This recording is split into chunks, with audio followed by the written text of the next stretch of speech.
Ladies and gentlemen, you are about to witness some scenes from the next attraction to play this theater. This picture, truly one of the most unusual ever filmed, contains scenes which under no circumstances should be viewed by anyone with a heart condition or anyone who is easily upset. We urgently recommend that if you are such a person or the parent of a young or impressionable child now in attendance, that you and the child leave the auditorium for the next 90 seconds. Good evening, lovers of the sick and depraved. Welcome to this week's episode of the Video Nasty Project.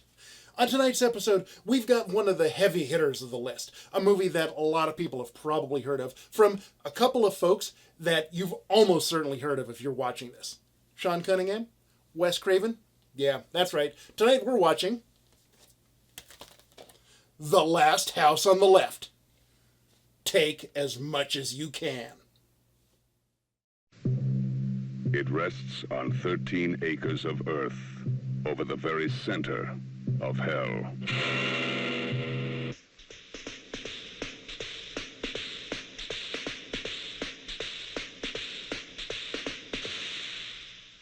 Here is the first motion picture to offer, to the daring, a look into the final, maddening space between life and death. The Last House on the Left. To avoid fainting, keep repeating. It's only a movie. Only a movie. Only a movie. Sights and sounds far beyond anything you've tested. The Last House on the Left. To avoid fainting, keep repeating. It's only a movie. Only a movie. Only a movie. Take as much as you can. Only a movie.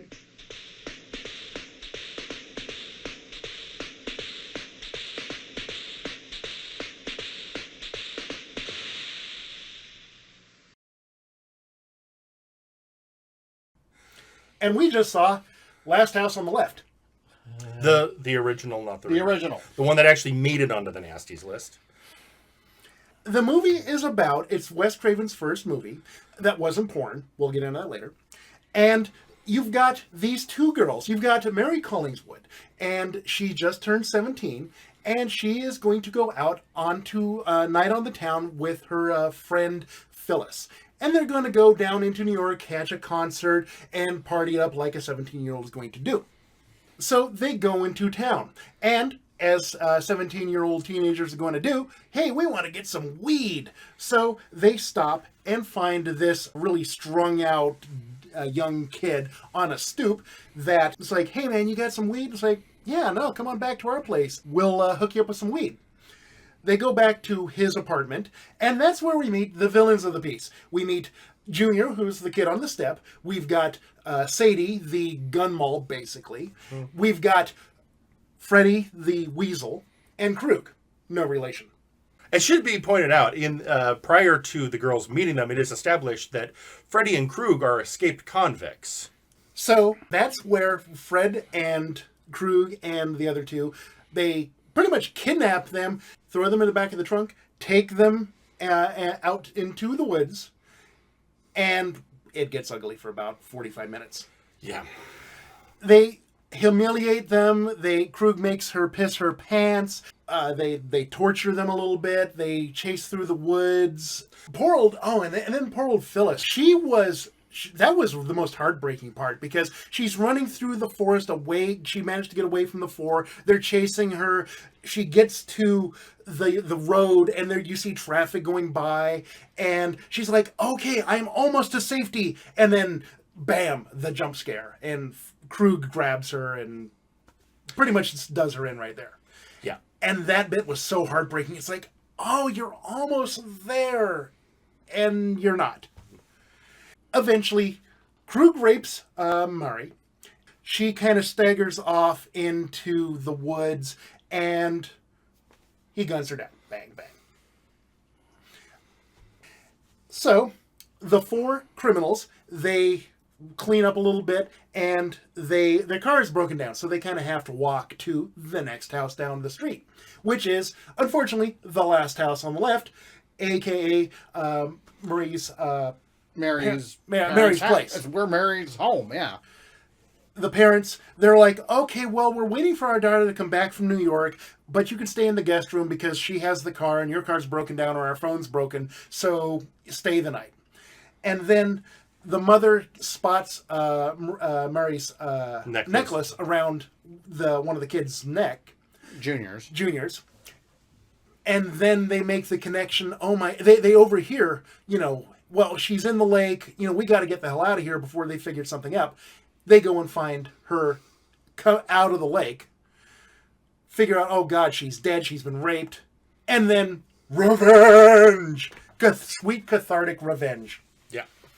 And it's not just any revenge. No, it's well thought out and brutal revenge. Pretty brutal. Yeah. A little bit of Home Alone in there.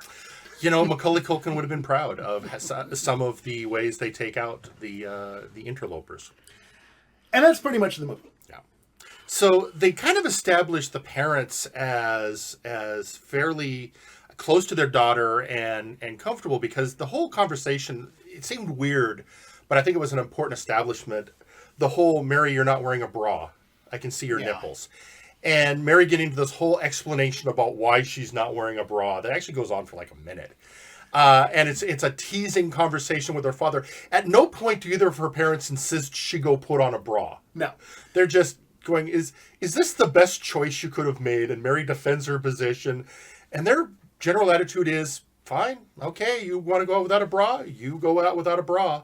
Just be careful, honey. Just be careful, honey. And by the way, we got you this nice necklace as a gift. Here's your MacGuffin. So it was a good character establishing bit. And one of the important bits that established for the characters there is that the parents don't necessarily like Phyllis. Phyllis comes from the wrong side of the track. She's kind of the lower class, so they're kind of looking down on her. Yeah. And this comes into play a little later on when the girls get captured, and Phyllis pretty much tries to take the brunt of the attack from Krug. She wets herself and debases herself to deflect off of Mary. Yeah. She tries to take the violence where she can and keep the innocent, helpless girl safe. So here she is, she dies trying to protect the other, and the parents will never know. Even her escape attempt was an attempt to give Mary a chance. Yeah. So yeah. Now, Phyllis actually comes off quite well in the movie. And here's the thing: both actresses were engaging. Oh, yeah. Absolutely. They, you really buy in. I mean, the wanting them to be okay. Again, first rule of horror: you have to care about the victims. Mm-hmm. If you don't care about the victims, then go home. I mean, or you're a Friday the 13th movie. But it's in this one, we do have empathy for Mary and Phyllis. So when bad things happen to them, we feel it. Yeah. And that makes the resolution of the film so much more satisfying, because we know that Krug and company deserve what happens to them. I absolutely want to give mad props, speaking of acting and stuff. David Hess fucking crushes it. Again, it's not surprising to me, of all the actors, he's had the most sustained career. Yeah. There's, when you look at down the road up and until now, these actors have all get asked about this film. The ones who are still acting, they get asked or about alive. Or alive. And they all will, most of all of them will say, no, the film's, yeah. Whereas his bad experience isn't from the film. The bad experience he has is the fact that his face is prominent on all the movie posters. He got so much shit from everybody after the movie. Yeah, he's the one who gets the most, oh my God, you're the guy from that film. I mean, and old ladies would come up and hit him with the umbrella. It was pretty savage stuff. He does this kind of work well, and this was one of his earlier roles, but he really nails it. He was brilliant. Martin Kove is in the movie. He's probably the most recognizable actor, but he's playing the dumb as a sack of bricks deputy, which kind of brings us to the other aspect of the film, the cops. Yeah. The problem is that you have this weird tonal dissonance between this horrific horror and this slapstick. And I could see what Wes was trying to do. He was trying to, if you have a band and you're playing at your maximum volume all the time, then it's not going to be as effective. If you play it quietly occasionally with spikes of loudness, the loudness is going to sound much louder. Yeah. That's kind of what he was trying to do. So early in the film, and when we first introduce the cops, they don't seem totally unreasonable. Yeah. I mean, Mary's only been missing for a night. The cops even say, she'll probably turn up tonight, but it was a good thing you called us, just so we know to keep our eyes open. They're definitely small-town bumpkin cops, but they're not inept Barney Fife cops. Once they get wind that, the prison escapees might be heading our way and go out, and then it turns out that the deputy forgot to fill the car with gas. Then we get the chicken scene. Then the chickens. You know what? I'm not going to get in depth on the chicken scene. The chicken scene is an SNL sketch. It was well written. Length of an SNL sketch. Would have worked great as an SNL sketch. Yeah. You know, two cops have to get somewhere, and the only truck available is a truck full of chickens with no room for them. How are they going to deal with this dilemma? Because the woman doesn't want to give up her chickens. I didn't time it. I maybe should have. It just seemed to go on for a while. Yeah, it's long. Well, when you've got a comedy bit that's dying on the vine, it drags on. Yeah. So, yeah, and once the cops do finally show up, it's like, and here are the cops for the resolution. They certainly are here for the resolution. Yeah. By that time, the resolution, which is the parents have taken their vengeance. Yeah. And taken their time. And pretty much fucked their lives from that point on. Because I don't care how inept you are as a cop. When you see somebody being chopped to bits by a chainsaw, you're probably going to have to do some hard time for that one. Yeah, from a movie standpoint, you're like, yep, I am perfectly okay with this ending. Absolutely. I love the theme of that violence begets more violence that Wes was able to infuse in that. Yeah. Basically, okay, their lives have been now ruined on many different levels. I do feel there was an interest, and one of you two mentioned it while we were doing the watch, that there is a moment in the movie where Krug and his crew look at each other and realize we might have gone too far. Yeah, just after the rape, before Mary gets killed. Yeah, it's like this may have been a bridge too far, but it's sort of there's no turning back now. Yeah. But there is a look amongst them where it's like they're looking at their blood-covered hands. There's looks at one another. There's even pointed looking at the ground. I can't look at you. I can't look you in the eye. Because the list of their crimes prior to this had not included murder. No. Some violence, but not to the level that they perpetrate here. Yeah. And it's interesting because looking back on it, progenitor of the most violent acts in the film, even though, Krug is taking great fun and debasing them, the real violence seems to be instigated by Sadie. She is, of the four, probably the most psychopathic of the bunch. And they even described when she's on, when they're talking about the criminals on the radio, that she was very animal-like and very feral. So of everybody who's broken, and they're all broken, she is probably the most broken. We haven't talked a lot about Junior, who's an interesting case in this film. He's kind of analogous to the delivery boy in I Spit on Your Grave in that he's in some ways he's a man-child. Well, he is a man-child. He's innocent. But unlike I Spit on Your Grave, where it's played up as, he's retarded, he doesn't know what he's doing. In this one, he's Krug's son. Right. And he's strung out on meth. It's pointed out his father intentionally got him hooked on meth as a means to control him. Yeah. So, I mean, he's a character who was deliberately broken. Yes. And yet is also the most innocent of them. And he is the one that truly regrets everything they did, although he's almost guilty of none of the transgressions directly, just more standing around. Yeah, he is really, at a point, he even tries to stop it. It's like, hey, guys, you're going too far, and that's what puts the idea of having the two girls' neck in their heads from something he says. Mm-hmm. So he tries the best he can to deflect the avalanche, but he's one pebble out of many.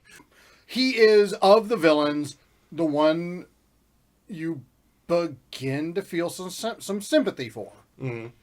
Because when it comes to the point where he dies, you're like, you have that slight little, out of all of these guys, he didn't deserve that. Yeah, he should. Well, and he's also the one not killed by the parents. Yeah. So he's the one where it's like, if he had lived, we'd have been okay with that. As it is, his death is almost a release from the nightmare of his life. Yeah. So the movie has its points. It has some good bits that are well executed, and then it has bits that aren't well executed. And You know what it is? It really comes across as, yeah, this is a first effort. Mm-hmm. It is. That's And they hadn't learned everything yet. yeah. Not everything. And that wasn't their first movie either, so it's not a fair comparison. I was going to say, not everything can be Evil Dead. But then again, that was like the 27th or 28th movie those guys had made. It was just the first one that got distribution. the first big hit. Yeah. But this one felt more like, all right, you guys are guys who've worked in the industry. You understand all the components, but it's the first time you've tried to put them together. And this is the one, as my friend Jennifer would say, one of the reviewers, Wes's mom says he tried real hard. But So you can definitely see where, Wes is going with his career, because he looks at the violence very unflinchingly. He doesn't blink and look away.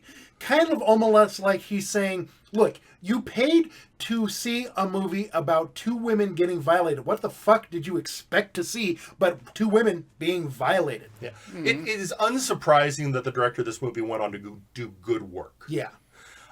So do you have anything else left you got to say? No. The only thing I would like to say is there are a lot of people who rant and rave that this is a really fantastic film, and I think that they're doing it more out of a devotion to Wes Craven than they are to the actual quality of the film. Yeah. That's a strong point. Yeah. Really, again, this is an influential film in the development of horror as the genre we know it today, but it is a flawed example. Outside of that, I don't want to do to you what I did to you when I spit in your grave, and just keep going. So I'm just gonna sit here. The movie is described as a flawed masterpiece. Yep. That sounds like a pretty good assessment. Pretty decent. Wes Craven did much better work. Watch it for the because it's a seminal work.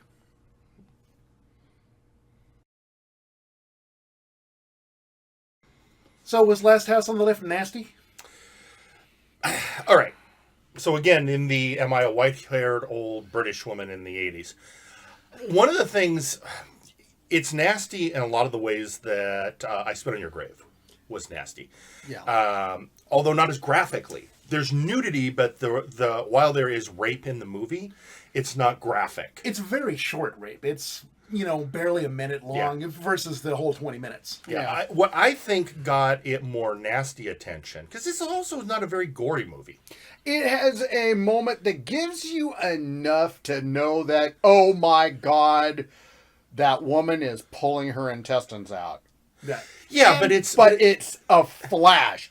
It does a lot what the original Halloween was, where it implied a bunch and let your imagination fill in the gaps. What I think put it on the nasties list, or my suspicion, is we have the depraved lesbian trope. With Sadie. Sadie is clearly really into this in a sexual way of assault, including the fact, let's face it, they forced the two girls to have sex together against their will. And Sadie very much was into it. And so I think because you have the depraved lesbianism aspect, let's face it, back then, especially with the people who were pursuing the nasties, any sort of homosexuality was automatically obscene to them. Yeah. So, would you put it on the list? Personally, no. I think it was a stretch to put it on the list. I almost feel like somebody went, well, we put I Spit on Your Grave on the list, so might as well put Last House on the Left on the list too. I'm going to go no, but I mean, it's really borderline. It's a very hard movie to watch. It's strange. It is a very, very difficult movie to watch once you hit the horror element. Before that, it is... no. The answer is no. Nasty list, no, they're reaching too far. All right, well, there you go. There's on the list. It's Yeah, No, it's a stretch. it's a stretch. All right.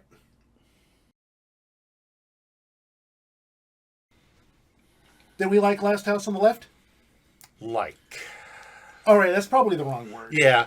I here's the thing. This, much like I Spit on Your Grave, this is a well-made horror film in that it's Wes Craven. His later work shows the man knows horror, understands what scares us. That is actually present here. Yes. So it is a well-done horror film, but it is another one of those, wow, that's a hard watch. Yeah. Also, to me, there's a little bit of disconnect, and it's also something similar I felt from again, there's a lot of comparison in this movie and I Spit on Your Grave. And part of that is there are times when it's like the killers are suddenly just sort of standing around and letting the victim do whatever they want. And it's like, that just seems odd. But I think maybe that's just odd in modern sensibility. So did I like it? I thought it was a well-made film. I thought it was well-made. I think there was a great job of implied violence versus actual violence. And the only problem I think I ultimately had with this movie was it was a little bit all over the place tonally. Yeah. There were moments of intense horror followed by what is essentially a Keystone's Cop routine. And add to that, I understand that in the day it was matching music of the time, but I found the soundtrack to be totally dissonant. Yes. Even when you have a song that's very cheery and kazoo music, but the dialogue is describing what the characters are doing directly and it's depraved as all hell. In the end, I have to judge it by what I said. What I want to sit down and watch this one again. What I want to show this to the Don't Read the Latin crew.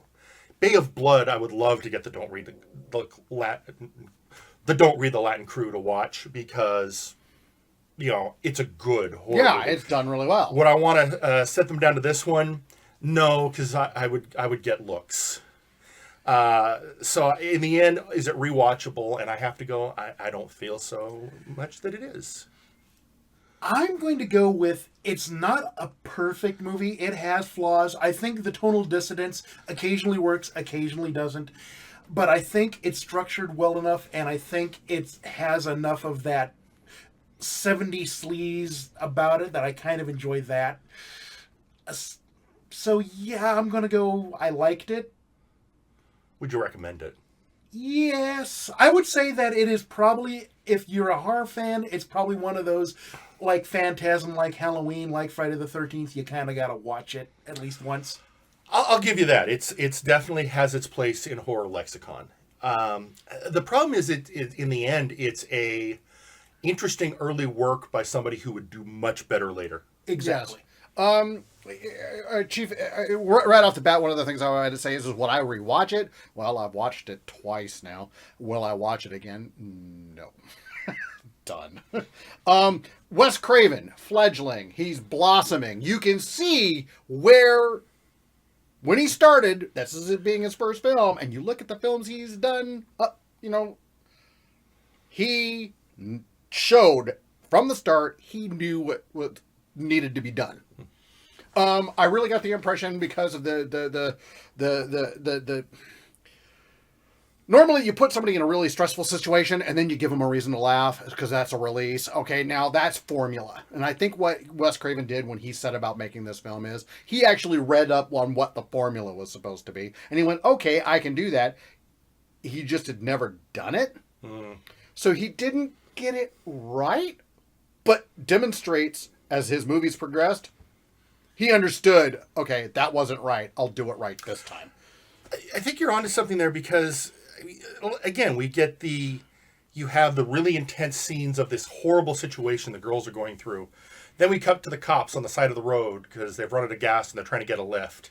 And then the chickens. And then the chickens happen, and it's a slapstick routine. It would not be out of place in an Abbott and Costello or Laurel and Hardy movie. What I'm reminded of is Smokey and the Bandit. Wow. I kind of see that. Yeah, and about the right era, too. It's the whole scene. The scene's written well. The gal playing the truck driver was apparently the housekeeper for the movie sets. She wasn't an actor. We need somebody to do this bit, and she did it, and she was perfect. Oh, it was a well-written, it was a great comedic scene. Yeah. It just didn't belong in this movie. Correct. Now, I will defend the tonal dissonance in places, like when the girls first get captured by Krug and his gang, and they're in the apartment, and you're just starting to get the sense of something going horribly wrong, and then it cuts to the parents preparing Marie's birthday party.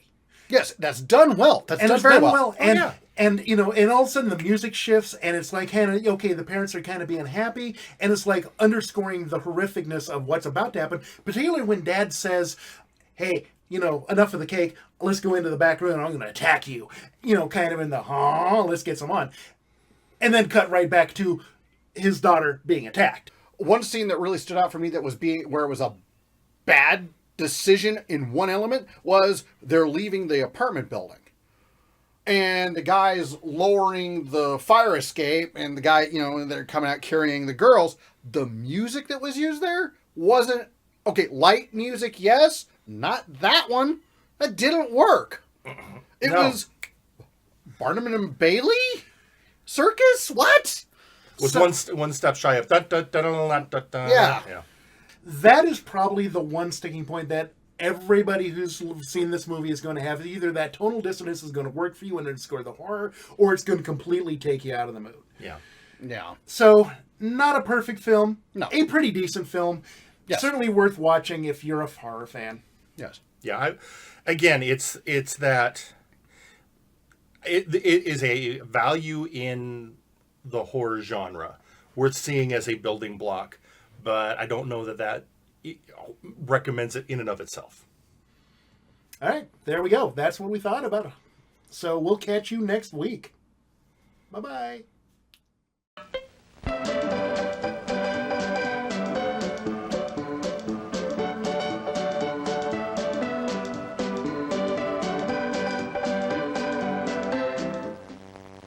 And there we go. Last House on the Left is now top shelf of the bookcase. Be sure to join us again next week when we take a look at, oh God, it's another naughty Nazi movie. In fact, it's the first naughty Nazi movie, called Love Camp 7 from like 1969, I believe it was. Check back with us anyway. It's a shit movie, but, well, we got to get through all these anyway. In the meantime, please drop us an email. We'd love to hear what you thought about the episode or what you thought of Last House on the Left. The email address is thevideonastyproject@gmail.com.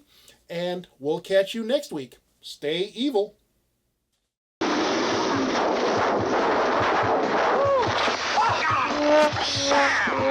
Yeah.